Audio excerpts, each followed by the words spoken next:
Moi je suis Javier Ruiz Gomez et je suis directeur photo et j'ai travaillé sur Orange Sanguine qui est un film de Jean-Christophe Meurice et c'est la troisième fois qu'on travaille ensemble. On avait fait un long métrage il y a 5-6 ans qui s'appelait Apnée et précédemment on avait fait un moyen métrage qui s'appelait Il est des nôtres et, où on s'est rencontrés par les biais d'Emmanuel Chaumet et de chez Film. Ah, le ministre. Comment il va? Trouve-moi une solution, Thierry. Maintenant, Vrai? cet article ne doit Combien? pas sortir. On est d'accord? Cet Combien? article ne doit pas sortir. Je n'entends pas.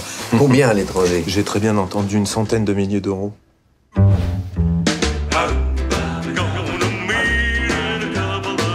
c'est Hervé Rodoulès, je suis chef décorateur de Orange Sanguine aussi.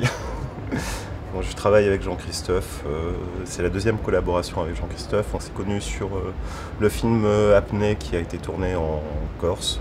Jean-Christophe m'a rappelé pour son deuxième long métrage parce qu'apparemment il m'a fait un peu confiance et je suis très fier d'avoir travaillé sur ce film-là qui est un peu un ovni, je trouve, à la semaine, enfin sur cette semaine-là de Cannes, quoi, qui est présenté à la séance de minuit. Moi j'ai fait une formation plus dans un premier temps artistique. J'ai fait les beaux-arts en Espagne, à Madrid. Et à la suite de mes études de beaux-arts, j'ai eu l'occasion de passer le concours de la FEMIS. Et je suis rentré dans le concours de la FEMIS complètement. Je ne connaissais pas du tout ces systèmes parce qu'en Espagne ça ne fonctionne pas de la même façon les grandes écoles. Donc c'était un peu... Tout était un peu nouveau et j'ai fait ces concours un peu d'une manière très insouciante et très inconsciente. Mais bon, ça m'a donné un peu la possibilité d'aller à une grande école qui tout le monde connaît et que tout le monde, c'est une référence en France et ailleurs, surtout par la possibilité que ça donne de tout de suite mettre la main à la pâte et tout de suite travailler avec des équipements, des équipes, avec tout un tas d'expériences très dans le concret, disons. Et moi, donc, je suis issu de la communication visuelle. Je suis peintre en lettres à l'origine, dans mes jeunes années, j'avais 20 ans. J'étais dans le sud-ouest de la France, je travaillais dans le sud-ouest de la France. Et j'ai décidé d'aller travailler à Paris, notamment avec un artiste plasticien qui s'appelait Gilles Sénazandotti, qui m'a appris énormément dans le milieu du décor, puisque au départ j'étais peintre, je suis rentré sur des préparations de décors pour des émissions diffusées en Angleterre, notamment Eurotrash, qui était présenté par Antoine Decaune. Puis être ensemblier pour avoir travaillé aussi avec Armand sur une grosse exposition à Paris dans les années 2000. Puis quelques événements d'institutions, style Anvar, qui était une agence de développement sur laquelle on avait travaillé sur des modules en carton de fabrication et en peinture pour le parc de la Villette, pour les 50 ans, je crois, d'Anvar ou les 40 ans d'Anvar. Et petit à petit, mon parcours s'est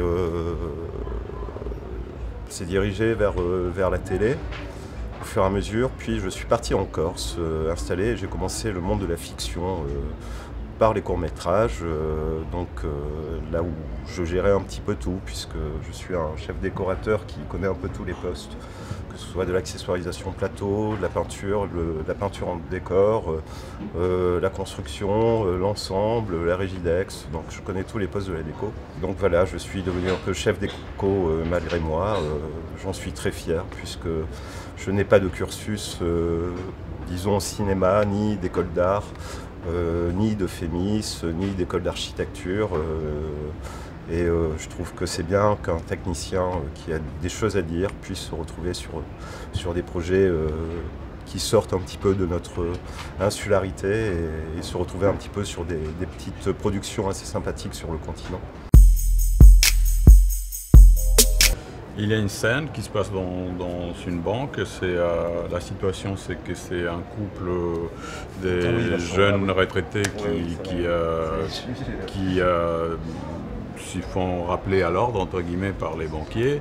Et du coup, il y a une séquence un peu dans la dramaturgie, c'est un peu voilà, une séquence un peu tendue du fait qu'on apprend que ces gens-là, ils sont un peu des problèmes d'endettement et qu'il y a un truc de tension. Voilà, les deux grosses Et contraintes. dans cette justement là, il y a un truc qui réunit un peu toutes les données. Et C'était long pour trouver déjà le lieu. c'était les lieux. Voilà comment on fonctionne sur ce principe que ça soit un lieu réel. Dans le principe qu'avait imaginé Jean-Christophe, c'était de faire un travelling circulaire. C'est une des rares scènes où il n'y a qu'une caméra. Mais le principe, c'était qu'on était dans ce travelling circulaire non-stop. On ne pouvait rien mettre nulle part contre le mur. Donc il fallait de toute façon être hors portée de notre 360 degrés parce qu'on allait tout voir tout le temps. Et il fallait que personne soit dans la pièce non plus, sauf la caméra, le machinon et le perchman, la perchman à l'occurrence. Et du coup, il y a eu ça a été compliqué de trouver cet espace parce qu'on avait une contrainte de diamètre, de volume, sans casser les côtés qu'on sent qui sont vraiment entre quatre murs, qui sont vraiment dans un piège aussi, entre guillemets, les personnages, quoi. Il y avait un autre principe aussi, une autre chose qu'on s'est dit dès le départ avec Jean-Christophe pour ces projets, c'est que chaque scène était autonome, entre guillemets. Dans l'idée, c'était qu'elle fonctionne par elle-même et qu'on pouvait se permettre la traiter différemment dans un ordre différent du film. Et par rapport à comment la caméra elle était portée, par rapport à l'éclairage, par rapport à justement le travail des décors.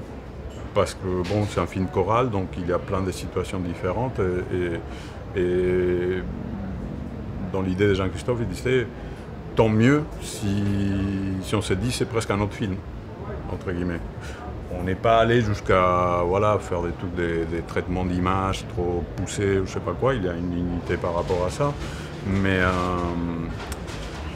dans le traitement par rapport à la mise en image, la mise en scène, on s'est laissé vraiment porter presque par chaque séquence avec sa propre logique. Oui, en fait, on peut regarder en fait le film presque comme une série, on va dire. Il pourrait y avoir, oui, parce qu'il y a au moins 5 histoires parallèles, donc voilà.